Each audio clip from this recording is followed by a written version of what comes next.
ओम क्लीम कृष्णाय नमः। नमस्कार दोस्तों, आपके अपने चैनल प्योरिटी ऑफ लाइफ में मैं नीलम शुक्ला आपका बहुत बहुत स्वागत करती हूँ।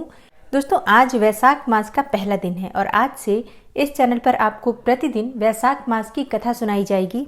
और आज की वीडियो में आप सुनेंगे वैशाख मास महात्म्य का पहला अध्याय। श्री सूत जी बोले, परमेष्ठी ब्रह्मा जी के पुत्र नारद जी से राजा अम्बरीश ने पवित्र वैशाख मास का महात्म्य पूछा। राजा अम्बरीश बोले, हे ब्रह्मन, आपने जो संपूर्ण महीनों के महात्म्य का वर्णन किया वो सब मैंने अच्छी तरह से सुना। सभी महीनों में वैशाख मास ही श्रेष्ठ है, अतः वैशाख मास का महात्म्य विस्तार से कहिए, मुझे सुनने की प्रबल इच्छा है। यह मास भगवान विष्णु को इतना प्रिय क्यों है? इस महीने में कौन कौन से धर्म कार्य उन्हें क्यों प्रिय हैं? वैशाख मास में क्या दान करना चाहिए, उसका क्या फल प्राप्त होता है, ये सब कार्य किस देवता को प्रसन्न करने के लिए करने चाहिए और इस मास में करने योग्य काम क्या है, कौन से कार्य भगवान विष्णु को प्रिय हैं, इसमें क्या दान करने से किस चीज की प्राप्ति होती है, किस फल की प्राप्ति होती है और उसका उद्देश्य क्या होता है, इस मास में किन किन वस्तुओं से भगवत का पूजन करना चाहिए। हे नारद जी, यह सब मुझे विस्तार पूर्वक सुनाइए, मैं श्रद्धा से सुनूंगा। राजा अम्बरीश की बात सुनकर ब्रह्मर्षि नारद जी मुस्कुराते हुए बोले, हे राजन, सभी महीनों का महात्म्य पहले विष्णु जी ने लक्ष्मी जी से किया था, जो मुझसे ब्रह्मा जी ने कहा है। सब महीनों में कार्तिक, माघ और वैशाख मास श्रेष्ठ है। इन तीनों में भी वैशाख मास सबसे श्रेष्ठ माना गया है। यह महीना माता के समान सब जीवों को अभिष्ट फल देने वाला है। इस महीने में दान, यज्ञ, व्रत और स्नान करने से सब पापों का नाश हो जाता है। यह महीना धर्म, कर्म, यज्ञ और तप का सार है। इसकी देवता भी प्रशंसा करते हैं। यह मास विद्याओं में वेद विद्या के समान, मंत्रों में प्रणव के समान, वृक्षों में कल्प वृक्ष के समान, गौओं में कामधेनु के समान, नागों में शेषनाग के समान, पक्षियों में गरुण के समान है। देवों में विष्णु, वर्णों में ब्राह्मण, प्रिय वस्तुओं में प्राण और मित्रों में भार्या के समान है। नदियों में गंगा के समान, तेजस्वियों में सूर्य के समान, शस्त्रों में चक्र के समान, धातुओं में सुवर्ण के समान, वैष्णवों में शिवजी के समान और रत्नों में कौस्तुभ मणि तुल्य धर्म के लिए सबसे उत्तम मास है। इस मास के समान विष्णु भक्ति उत्पन्न कराने वाला और कोई दूसरा महीना नहीं है।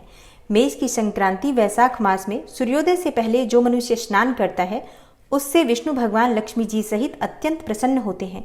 जैसे अन्न से सब प्राणी प्रसन्न होते हैं, वैसे ही वैशाख स्नान से निस्संदेह विष्णु भगवान प्रसन्न होते हैं।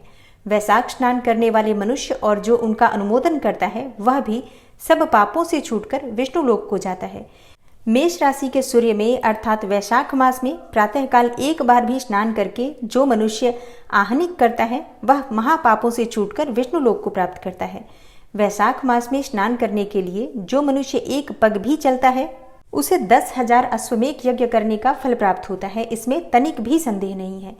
या एकाग्र चित्त होकर जो ऐसा संकल्प भी करता है उसे भी निस्संदेह 100 यज्ञ का पुण्यफल प्राप्त होता है। वैशाख स्नान के लिए धनुष के बराबर भी जो मनुष्य चलता है वह संसार के बंधनों से छूटकर वैकुंठ धाम को जाता है। ब्रह्मांड भर में अर्थात तीनों लोकों में जितने भी तीर्थ हैं, हे राजेंद्र, वे सब नगर बाहर के थोड़े से जल से भी भरे रहते हैं। अर्थात वैशाख मास में स्नान के लिए किसी तीर्थ में अगर न जा सके तो नगर के बाहर किसी जलाशय में भी स्नान करना चाहिए। यम की आज्ञा से शास्त्रों में लिखे पाप उसी समय तक गरजते हैं जब तक मनुष्य वैशाख स्नान नहीं करता। हे राजन, विष्णु भगवान की आज्ञा से वैशाख मास में तीर्थ आदि के अधिष्ठाता देवता सूर्योदय से 6 घड़ी तक जल के बाहर मनुष्यों के हित के लिए ठहरते हैं। हे राजेंद्र, उस समय तक जो भी लोग स्नान के लिए नहीं आते वे उनको दारुण शाप देकर अपने स्थान को चले जाते हैं। इसलिए वैशाख स्नान अवश्य करना चाहिए।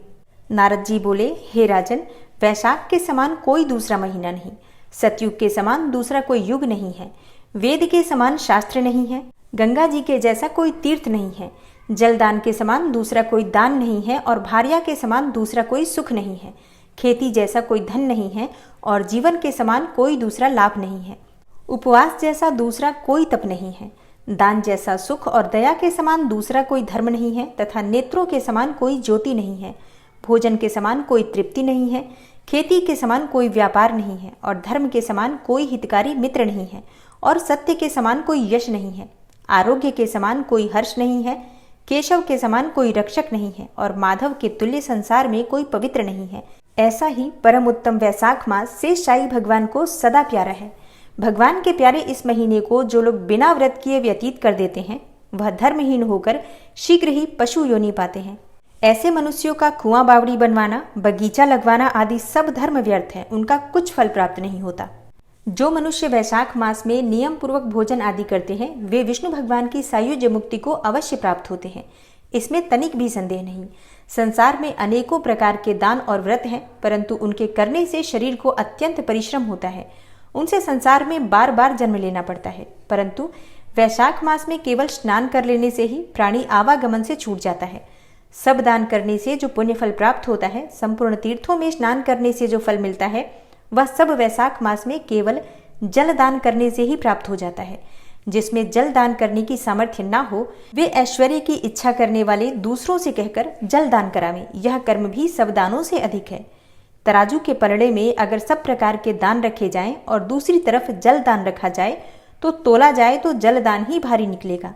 जो मनुष्य यात्रियों के लिए प्याऊ लगाकर जल दान करता है वह अपने करोड़ों कुलों का उद्धार करके विष्णु लोक को जाता है। हे राजन, प्याऊ लगाने से देवता, पितर और ऋषि सब निसंदेह अत्यंत प्रसन्न होते हैं। जो प्याऊ लगाकर थके हुए यात्रियों को संतुष्ट करता है उससे ब्रह्मा, विष्णु और शिव सब देवता प्रसन्न होते हैं। जो जल की इच्छा करे उसे जल का दान करे। छाया की इच्छा करने वाले को छतरी का दान करना चाहिए। और हे राजन, जो विजन की इच्छा रखता हो वैशाख मास में उसे पंखा दान करे। जितने दान बताए गए हैं उनमें जल दान, छत्र दान और पंखा दान सब में उत्तम है। इन्हीं का दान वैशाख मास में अवश्य करना चाहिए। जो वैशाख के महीने में कुटुंबी ब्राह्मण को जल से भरा घड़ा नहीं देता वह चातक की योनि पाता है। जो प्यासे महात्मा को शीतल जल पिलाता है उसे हे राजेंद्र 100 राजसूय यज्ञ करने का फल प्राप्त होता है। जो मनुष्य धूप, परिश्रम और पसीने से व्याकुल ब्राह्मण को पंखा से हवा करता है वह सब पापों से रहित होकर गरुड़ के समान हो जाता है। जो मनुष्य वैशाख मास में ब्राह्मण को पंखा नहीं देता वह अनेकों प्रकार के वात रोगों से पीड़ित होकर नरक भोगता है। जो थके हुए ब्राह्मण की वस्त्र से हवा करता है वह सब पापों से छूटकर विष्णु भगवान की सायुज्य अर्थात मुक्ति को प्राप्त करता है।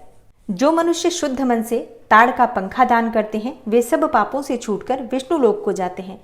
तुरंत श्रम दूर करने वाले पंखे का दान नहीं करने वाले अनेकों प्रकार की यातनाएं भोगकर संसार में व्यापी होते हैं। हे राजेंद्र, आध्यात्मिक दुख की शांति के निमित्त वैशाख मास में छतरी दान करना उचित है।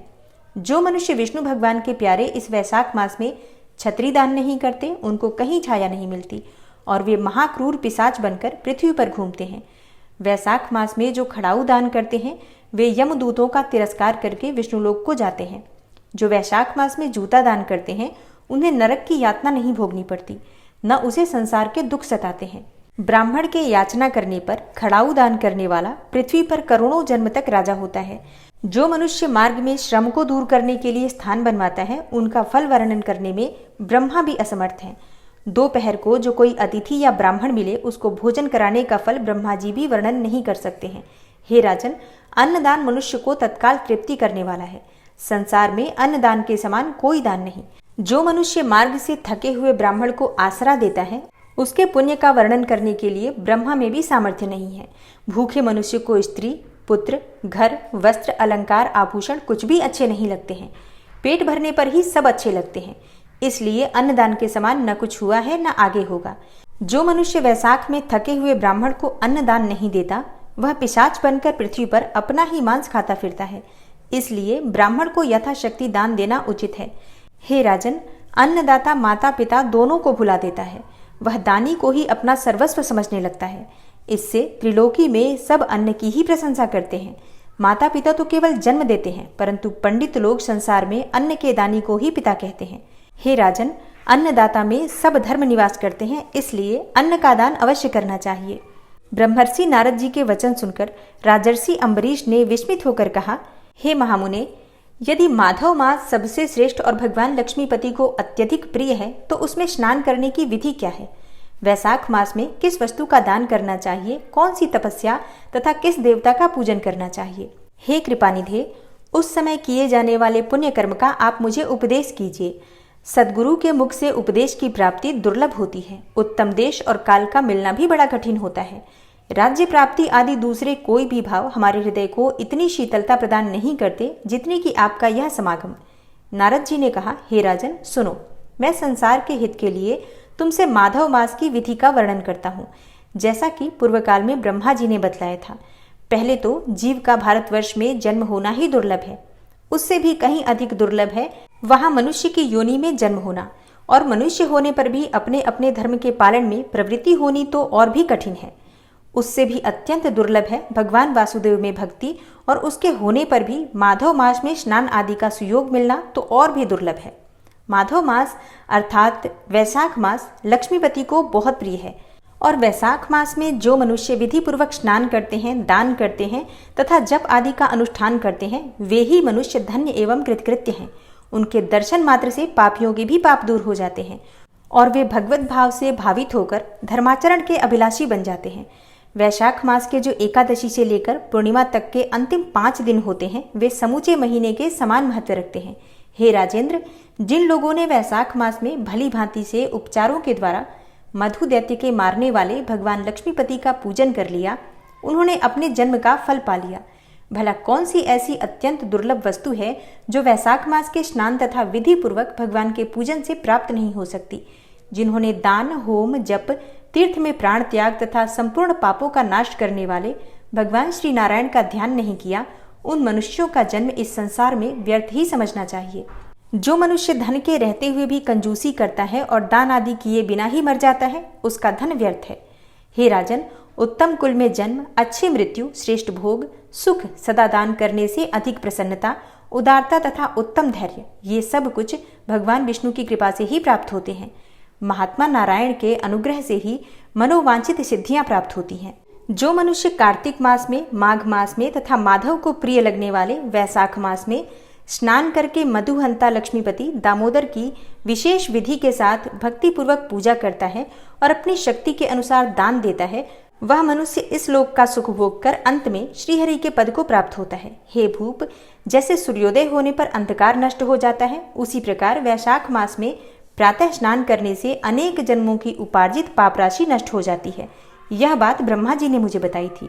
अतः इस महीने के आने पर मनुष्यों को परम पवित्र करने वाले पुण्य जल से परिपूर्ण गंगा तीर्थ, नर्मदा तीर्थ, यमुना तीर्थ अथवा सरस्वती तीर्थ में सूर्योदय से पहले स्नान करके भगवान मुकुंद की पूजा करनी चाहिए। इससे तपस्या का फल भोगने के पश्चात अक्षय स्वर्ग की प्राप्ति होती है। भगवान श्री नारायण अनामय, रोग व्याधि से रहित हैं। उन गोविंद देव की आराधना करके तुम भगवान का पद प्राप्त कर लोगे। हे राजन, देवाधिदेव लक्ष्मीपति पापों का नाश करने वाले हैं। उन्हें नमस्कार करके चैत्र की पूर्णिमा को इस व्रत का प्रारंभ करना चाहिए। वैशाख मास का व्रत करने वाले को यमनियों का पालन करना चाहिए, शक्ति के अनुसार कुछ दान देना चाहिए, हविष्यान्न भोजन करना चाहिए, भूमि पर शयन करना चाहिए और ब्रह्मचर्य का दृढ़ता पूर्वक पालन करना चाहिए। हृदय में भगवान श्री नारायण का ध्यान करते हुए कृष्ण आदि तपस्याओं के द्वारा अपने शरीर को सुखाना चाहिए। इस प्रकार नियम से रहकर जब वैशाख की पूर्णिमा आए, उस दिन मधु तथा तिल आदि का दान करें, श्रेष्ठ ब्राह्मणों को भक्तिपूर्वक भोजन कराएं और उन्हें दक्षिणा सहित गाय का दान करें तथा वैशाख स्नान के व्रत में जो कुछ त्रुटि हुई हो तो उसकी पूर्णता के लिए ब्राह्मणों से प्रार्थना करें। हे भूपाल, जिस प्रकार लक्ष्मी जी जगदीश्वर माधव की प्रिया हैं, उसी प्रकार माधव मास भी मधुसूदन को बहुत प्रिय है। हे राजन, इस प्रकार नियम पूर्वक 12 वर्षों तक वैशाख स्नान करके अंत में मधुसूदन की प्रसन्नता के लिए अपनी शक्ति के अनुसार व्रत का उद्यापन करें। हे अम्बरीश, पूर्व काल में ब्रह्मा जी के मुख से मैंने जो कुछ भी सुना था वह सब वैशाख मास का महात्म्य तुम्हें बता दिया। अब आगे क्या सुनने की इच्छा है? अम्बरीश ने पूछा, हे मुने, स्नान में परिश्रम तो बहुत थोड़ा है, फिर भी उससे अत्यंत दुर्लभ फल की प्राप्ति होती है। मुझे इस पर विश्वास क्यों नहीं होता? मुझे मोह क्यों हो रहा है? नारद जी ने कहा, हे राजन, तुम्हारा संदेह ठीक है। थोड़े से परिश्रम के द्वारा महान फल की प्राप्ति असंभव सी बात है, तथापि इस पर विश्वास करो, क्योंकि यह ब्रह्मा जी की बताई हुई बात है। धर्म की गति अति सूक्ष्म होती है, उसे समझने में बड़े बड़े पुरुषों को भी कठिनाई होती है। श्रीहरि की शक्ति अचिंत्य है, उनकी कृति में विद्वानों को भी मोह हो जाता है। विश्वामित्र आदि क्षत्रिय थे, किंतु धर्म का अधिक अनुष्ठान करने के कारण वे ब्राह्मणत्व को प्राप्त हो गए। अतः धर्म की गति अत्यंत सूक्ष्म है। हे भूपाल, तुमने सुना होगा अजामिल अपनी धर्मपत्नी का त्याग करके सदा पाप के मार्ग पर ही चलता था, तथापि मृत्यु के समय उसने केवल पुत्र के स्नेहवश नारायण कहकर पुकारा और पुत्र का चिंतन करके नारायण का नाम लिया, किंतु इतने से ही उसको अत्यंत दुर्लभ पद की प्राप्ति हुई। जैसे अनिच्छा पूर्वक भी यदि आग का स्पर्श किया जाए तो वह शरीर को जलाती ही है, उसी प्रकार किसी दूसरे निमित्त से भी यदि श्री गोविंद का नामोच्चारण किया जाए तो वह पाप राशि को भस्म कर डालता है। हे राजन, जीव विचित्र हैं और जीवों की भावनाएं भी विचित्र हैं, कर्म विचित्र हैं तथा कर्मों की शक्तियां भी विचित्र हैं। शास्त्र में जिसका महान फल बताया गया है वही कर्म महान है, फिर वह अल्प परिश्रम साध्य हो या फिर अधिक परिश्रम साध्य। छोटी सी वस्तु से बड़ी वस्तु का नाश होता देखा जाता है। जरा सी चिंगारी से बोझ के बोझ तिनके स्वाहा हो जाते हैं। जो श्री कृष्ण के भक्त हैं उनके अनजाने में भी किए हुए हजारों हत्याओं से युक्त भयंकर पातक तथा चोरी आदि पाप भी नष्ट हो जाते हैं। जिसके हृदय में भगवान श्री कृष्ण की भक्ति है वह विद्वान पुरुष यदि थोड़ा सा भी पुण्य कार्य करता है तो वह अक्षय फल को प्राप्त करता है। अतः माधव मास में माधव की भक्ति युक्त आराधना करके मनुष्य अपनी मनोवांछित कामनाओं को प्राप्त कर लेता है। इस विषय में संदेह नहीं करना चाहिए। शास्त्रोक्त विधि से किया जाने वाला छोटे से छोटा कर्म क्यों न हो, उसके द्वारा बड़े से बड़े पाप का भी क्षय हो जाता है तथा उत्तम कर्म की वृद्धि होने लगती है। हे राजन, भाव तथा भक्ति दोनों की अधिकता से ही फल में अधिकता होती है। धर्म की गति अति सूक्ष्म है, वह कई प्रकारों से जानी जाती है। हे महाराज, जो भाव से हीन है, जिसके हृदय में उत्तम भाव एवं भगवान की भक्ति नहीं है, वह अच्छे देश तथा काल में जा जाकर पवित्र गंगा जल में स्नान करता रहे, दान देता रहे, तो भी कभी शुद्ध नहीं हो सकता। ऐसा मेरा विचार है। अतः अपने हृदय कमल में शुद्ध भाव की स्थापना करके वैशाख मास में प्रातः स्नान करने वाला जो विशुद्ध चित्त पुरुष भक्ति पूर्वक भगवान लक्ष्मीपति की पूजा करता है, उसके पुण्य का वर्णन करने की शक्ति मुझ में नहीं है। अतः हे भूपाल, तुम वैशाख मास के फल के विषय में विश्वास करो। छोटा सा शुभ कर्म भी सैकड़ों पाप कर्मों का नाश करने वाला होता है। जैसे हरि नाम के भय से राशि राशि पाप नष्ट हो जाते हैं, उसी प्रकार सूर्य के मेष राशि पर स्थित होने के समय प्रातः स्नान करने से तथा तीर्थ में भगवान की स्तुति करने से भी समस्त पापों का नाश हो जाता है। जिस प्रकार गरुड़ के तेज से सांप भाग जाते हैं, उसी प्रकार प्रातःकाल वैशाख स्नान करने से पाप पलायन कर जाते हैं। यह निश्चित बात है। जो मनुष्य मेष राशि के सूर्य में स्थित होने पर गंगा या नर्मदा के जल में नहाकर 1, 2 या तीनों समय भक्ति भाव के साथ भगवान श्री हरि विष्णु की प्रार्थना करता है, उनके स्तोत्र का जप करता है, वह मनुष्य सब पापों से मुक्त होकर परम पद को प्राप्त कर लेता है। हे अम्बरीश, इस प्रकार मैंने थोड़े में ही वैशाख मास का सारा महात्म्य तुम्हें सुना दिया है। अब और क्या सुनना चाहते हो? ओम जय श्री हरि विष्णु। आज की कथा का यहीं पर समापन करते हैं और मिलते हैं फिर कल की कथा में। उम्मीद करती हूँ कि कल भी आप कथा जरूर सुनेंगे और हाँ, कथाएं आपको अच्छी लगे तो कमेंट बॉक्स में भी जरूर बताइए।